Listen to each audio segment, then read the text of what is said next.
Fi eisiau bod yn doctor, fi methu aros am hwnna.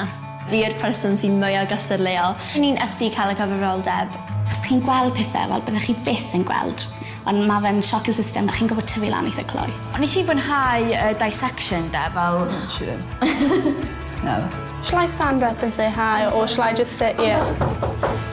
Mae'n dechrau fi bod fi'n gorau gwneud pethau mewn 5 mlynedd. Fod o'n swnio'n lot o amser, diolch hanner digon i ddysgu fo beth chwaith. O'n nhw'n meddwl nath y surgeon mynd yn dda, ond y peth gyda cancer yw, mae mor unpredictable.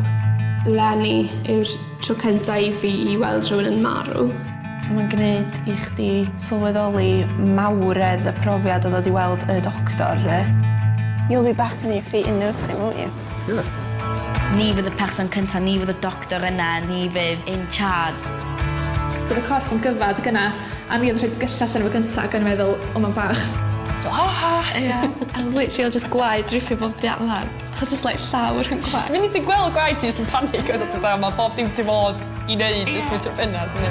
Nid fi sylweddoli pa mor lwcus ydyn ni yma yng Nghymru, ddweud gwir, efo'r NHS.